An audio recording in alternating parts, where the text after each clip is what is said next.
მოგესალმებით.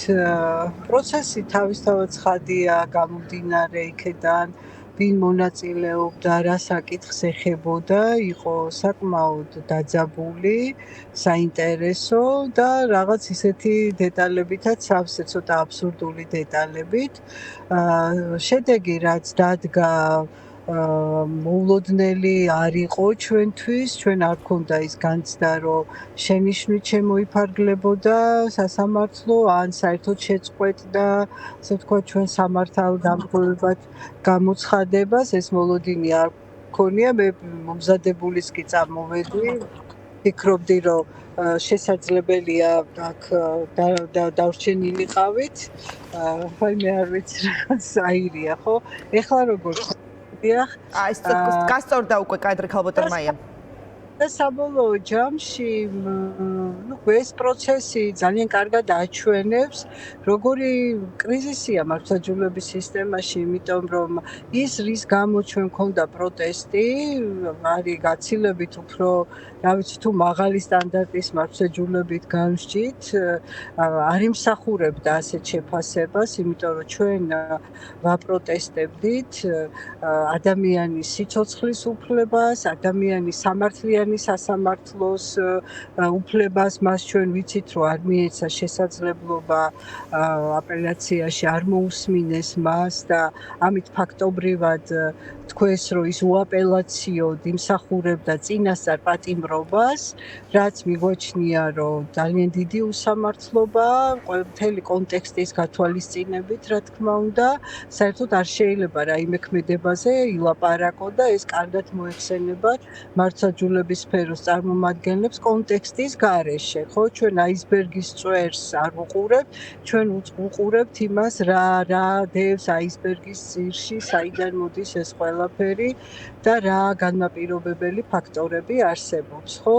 ჩვენ ბევრი წლის მანძილზე ამ ქვეყანაში მართლმსაჯულების სფეროს სპეციალისტები, მათ შორის მეც ვიყავი მონაწილე გარკვეულწილად ამ პროცესით, ვფიქრობდით, რომ ადამიანი შემოსულიყო, ადამიანზე ორიენტირებული გამხდარიყო, ადამიანის უფლებებზე ორიენტირებული გამხდარიყო, თუმცა ხედავთ, რომ ძალიან სერიოზული კრიზისია. ეს კრიზისის მაჩვენებელია, მე კიდევაც ვთქვი სასამართლო პროცესზე, რომ ჩემთვის აი ამ კრიზისის გამომხატველი არის ორი კადრი.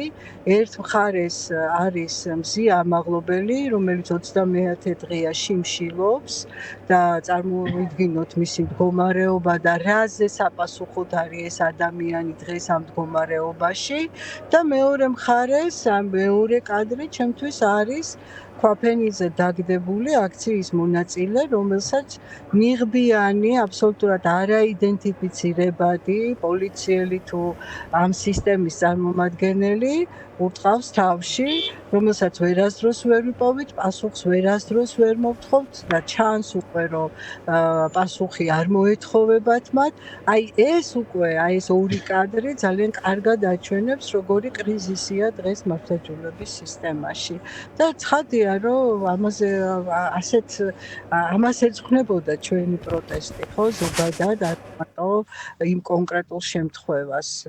ამიტომ არ ვიცი ახლა ეს სამართალმცოდნეობა შესანიშნავად იციან, რომ როდესაც ერთ მხარეს არის ადამიანის ღირსება, თავისუფლება, სამართლიანი სასამართლოს უფლება და ასე შემდეგ და მეორე მხარეს პროტესტის, ასე ვთქვათ, გამოხატვა, რამ უნდა გადაწონოს ამ შემთხვევაში და აქ არის კიდე ძალიან სერიოზული სიმპტომები იმისა, რომ გამოხატვის თავისუფლება ძალიან იზღუდება ამ ქვეყანაში. შეიძლება ჩვენ აღმოჩნდეთ რეალობაში, როდესაც როგორც არის ეს ჩვენს, ასე ვთქვათ, ბრჭყალებში, მეგობარ ქვეყნებში, რუსეთში ან ბელორუსში, რომ რაღაც თუნდაც აი რა ვიცი კრიტიკული მოსაზრების გამოთქმა სოციალურ ქსელში, მე არ გულისხმობ აქ მხოლოდ არანორმატიული ლექსიკის გამოყენებას, თუმცა ესეც არის, როცა დემოკრატიაზეა ლაპარაკი, თუ შენ დისკრიმინაციულად არ იყენებ ამას და არ აქეზებ დისკრიმინაციას, არის ხო, ესე ცოტა მაღალი სტანდარტის დემოკრატიულ ქვეყნებში. არ გულისხმობ არანორმალ, უბრალოდ აზრის გამოხატვაც კი კრიტიკული აზრის, საბოლოო ჯამში შეიძლება იქამდე მივიდეს, რომ გახდეს დასჯადი. და აღმოჩნდეთ სიტუაციაში, სადაც ადამიანს ასე ვთქვათ, აქ სიღარიბის პრობლემა აქვს, უსამართლობის, განათლების, რა ვიცი, სხვადასხვა ჯანდაცვის სერვისს ვერ იღებს და ამაზე ის უბრალოდ ვერ ილაპარაკებს. აი ეს არის ჩვენი რეალობა, რომელიც მე დღეს შიგნიდან ვნახე სასამართლო დარბაზში. მე ვერაფერს ვერ ვიტყვი მოსამართლეზე, ან თქვენ დამისვით თავიდან ის კი. მე მაქვს განცდა, რომ უბრალოდ არავინ ამ სისტემაში ვერავინ ვეღარ არის თავისუფალი. ამას ვიტყოდი. თუმცა რა თქმა უნდა არჩევანი ყოველთვის არის ადამიანზე, ის აკეთებს არჩევას, რა გადაწყვეტილებას მიიღებს. ესეც ერთი ძალიან ესეთი სიმპტომია. კი ბატონო, და ქალბატონ მაია, რაც შეეხება დაჯარიმებას, რატომ გეკითხებით ამას? ძალიან არ ვიცი, რამდენიმე ადამიანი არის, რომელიც ამბობს, რომ მათ შორის აი ამ ჯარიმასაც არ იზიარებენ და ისინი არ აპირებენ, რომ გადაიხადონ და ასე შემდეგ. აი თქვენი პოზიცია როგორი არის პერსონალური, აპირებთ თუ არა აი ამ ჯარიმის გადახდას? არ მისაუბრე ამ საკითხზე ჩემს ადვოკატთან, ამ წუთას ვერანაირად ამაზე პასუხს ვერ ვიმდო, სრულიად ცხელი ემოციებით და ფიქრებით ვარ ეხლა თქვენს წინაშე, ასე რომ არ ვიცი, ამ წუთას ვერაფერს ვერ გეტყვით. კი ბატონო, და ბოლო შეკითხვას დაგისვამთ, ქალბატონ მაია, როგორ ფიქრობთ, აი ეს რაც თუნდაც დღეს ხდებოდა ქუთაისში, ხო, კონკრეტულად თქვენც ასევე იყავით იმ 9 ადამიანს შორის, რაც ხდებოდა პარალელურად თბილისის საქალაქო სასამართლოში, გულისხმობ საზოგადოებისთვის კარგად ნაცნობი თუ არანაცნობი ადამიანების ეს რაღაცა სასამართლო პროცესებზე ტარებას, ხო, მართლა დღეს ბევრისთვის წარმოუდგენელი კადრი იყო, როდესაც ხედავდით სხვადასხვა პროფესიის ძალიან წარმატებულ ადამიანებს ერთ დარმაში რაღაცა აბსურდული მიზეზით როგორ ასამართლებდნენ.